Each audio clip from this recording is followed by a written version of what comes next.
Hey there. Welcome back to the Dark Psychology World channel. When it comes to relationships, we all have our own unique ways of showing love.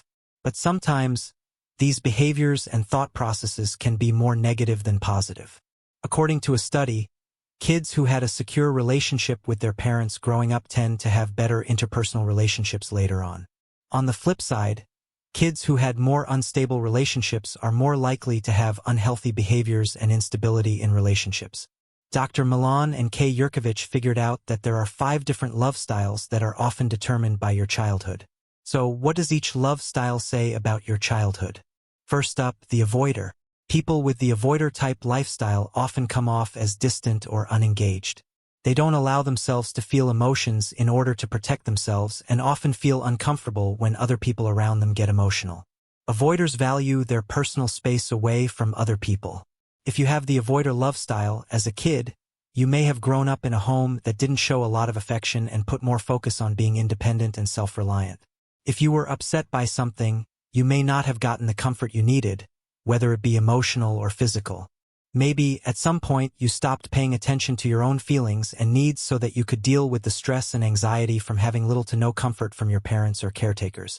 Next, the vacillator. The term vacillate means to alternate or waver between different opinions or actions, or, in other words, to be indecisive.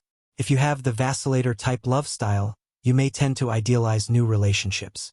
However, when the other person shows any trait or behavior that you didn't imagine, you begin to doubt the relationship and may even consider ending the relationship altogether. As a kid, you probably grew up with an unpredictable parent. Maybe they were always finding a reason to leave home, going out often, or meeting new people often, even when you needed them. Whatever the case may have been, your needs weren't your parents' first priority.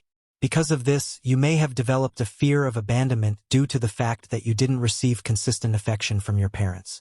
As both a kid and an adult, you also probably were very sensitive and perceptive, noticing even the slightest sign that someone in your life was distancing themselves. Third, the controller.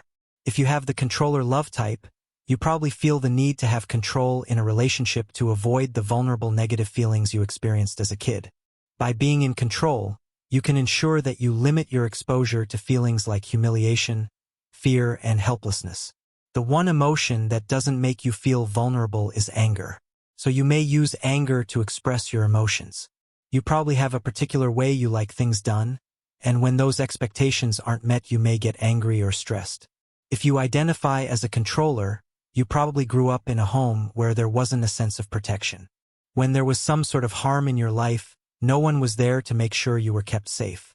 You didn't like stepping out of your comfort zone and did whatever you could to keep yourself from experiencing negative feelings. You learned to be emotionally tough and how to take care of yourself.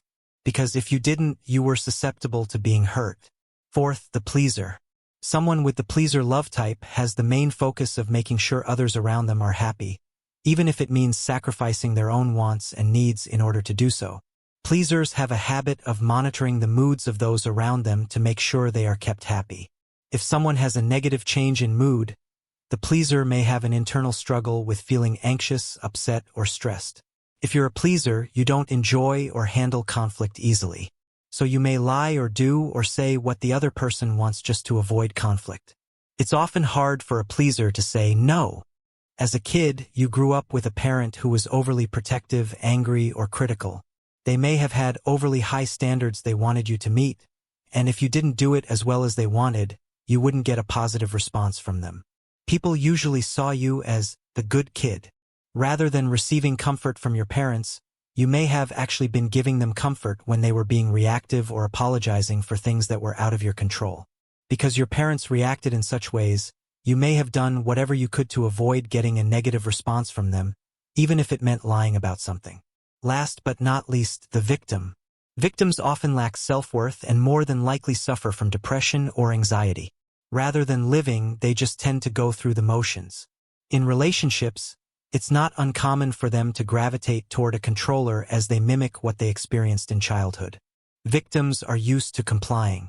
They find it easier or even comforting to be with a controller in order to get by, as that's what they're used to.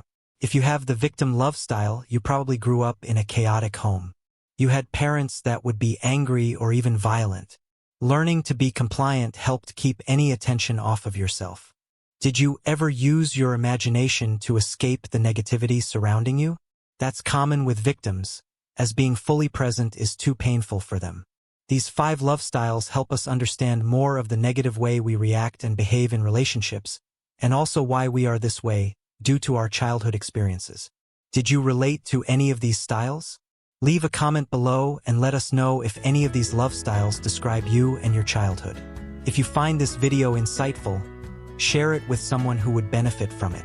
Don't forget to like this video and subscribe to Dark Psychology World channel for more psychology videos. Thanks for watching, and we will see you soon.